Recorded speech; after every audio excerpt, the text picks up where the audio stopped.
All right, Fear Thy Roommate Scary Story. In June of 2019, an ad was posted on Craigslist for a room available for rent in a single-family home in Willow Grove, Pennsylvania.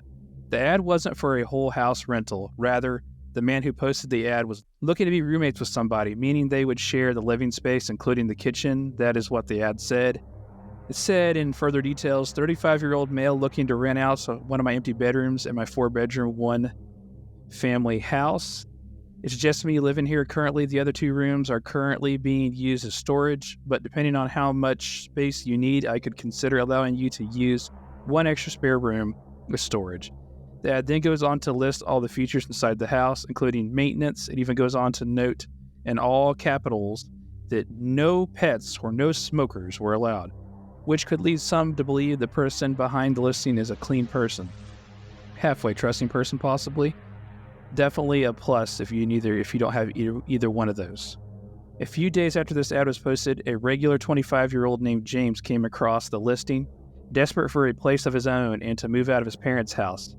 For $900 a month, he thought it could be a good deal, depending on the homeowner, of course. James contacted the owner through the number provided on the ad, and they had a 5-minute phone call and set up a time and date for James to view the house. On a Tuesday after work, James stopped by the house, which was exactly how it looked in all the photos. The owner was waiting on the front porch. He introduced himself as Todd. He had to be at least 35 years old. Anyways, Todd gave James a walk around the house like you would if you were viewing any apartment or house for the first time. The house was a modest size, nothing fancy or anything like that, but clean, and for the price was very spacious. James noted that there were no wood floors, there was all carpet, even the living room and bedrooms. After the showing, Todd discussed with James the ground rules, which were mostly normal, most of them. The one that stood out to James was the rule of having a sleep time by 12 o'clock, midnight, during the week. Since James works full time, he didn't see this as much of an inconvenience, just rather unusual rule to have for grown adults having a roommate. But he chalked it up to Todd also working 9 to 5 and not wanting to be woken up by noises late at night. A week later, James moved in, which, given that the bedroom was already furnished, it was an easy, quick process. Todd would be in the living room most of the time watching TV, or he was in the living room most of the time watching TV or just reading the paper. He didn't go out much. He would try to talk to James anytime he was in the kitchen making food, which, to be honest, got a little bit old pretty fast. According to James, he says he wanted to be left alone and just wanted to eat in peace, but never had the luxury of doing that. One work night, James woke up thirsty, so he went to fill up a cup of water down in the kitchen. Once in the kitchen, he noticed red stains on the carpet leading to the basement. The basement door was in the kitchen, pretty common. He quietly opened the basement door and found the red stains led down the carpeted stairs. Todd's voice came from behind him in the kitchen, which was lit up by a small nightlight.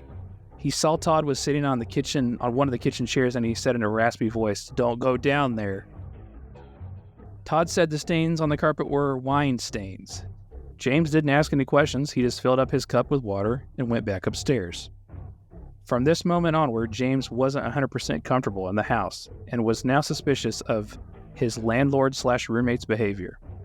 One day after work, Todd wasn't home, so James decided to take a look in his bedroom being Todd's bedroom, his landlord's. The door was locked, but it was easily unlockable with his fingernail. So that's what he did, entering the room. Once inside, James immediately found 2 of his shirts and, strangely, his Under Armour water bottle and a basket of clothes. James took his 3 belongings and left the room.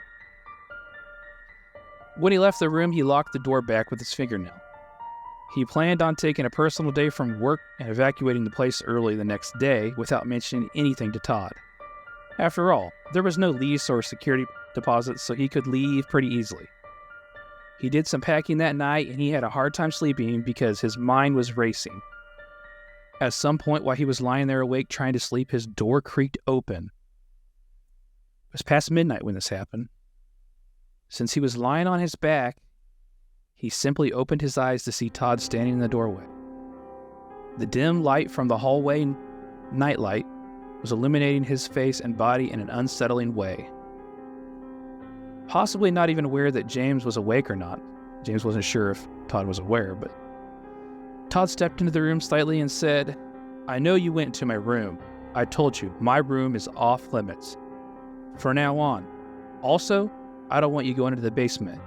If this happens again, there's going to be a big problem." He then got angry and slammed the door, and James heard him stomping back down the hallway to his room. He then slammed the door as well to his room once he got in there. James said that Todd sounded drunk, and he was saying this because he was slurring his words and his voice was raspier than usual. James started packing up the rest of his things first thing the next morning. He blocked Todd's phone number and temporarily moved back into his parents' house. A couple of days later, he received a voicemail from some random number that sounded all garbled. Just a lot of breathing and weird mouth sounds on the other side of the phone.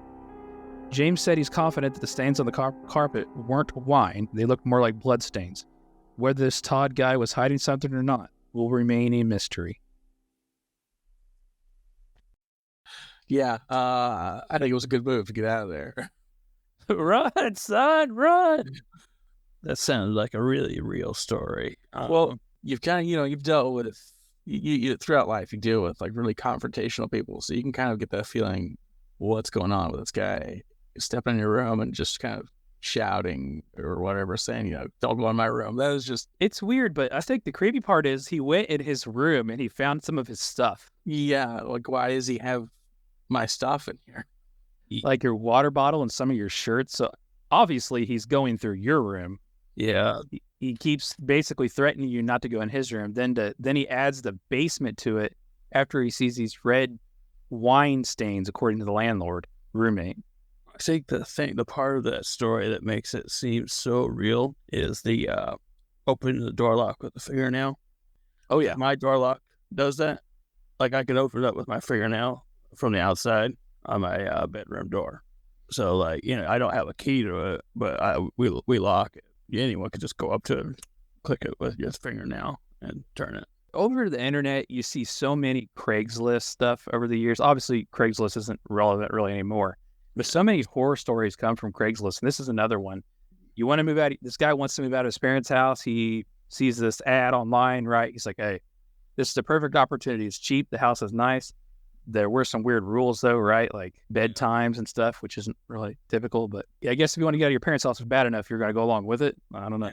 Yeah, and I guess if you grew up with certain types of parents, you might be like, "Well, yeah, okay, this is normal, I guess." You got to have like a really strict structure in a household or something. And also, Craigslist is just one of those things where there was just so much, anonymous, there's so anonymity involved with it. So yeah, there wasn't like any vetting really that went into posting any or doing anything on the platform. Yeah, and it involved a lot of meeting up in person too. So yeah, there were a lot of stories involving Craigslist. It was a little suspicious. Put yourself in the shoes of this person, Jack. How would you be feeling? Well, I would probably also want to leave right away if I saw my stuff in there. You know what I think you would probably do?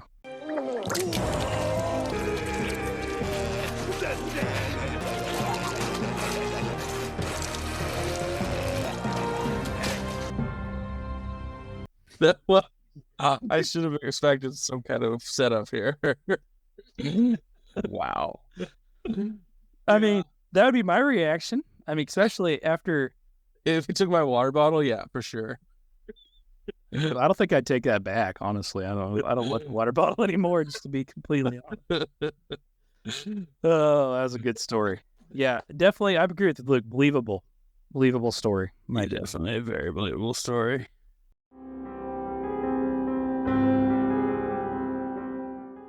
Jeff Townsend Media. CG, good night. And the question is, do I stay here? Will you be back? Are you gonna come back? Will you be back? Are you coming back?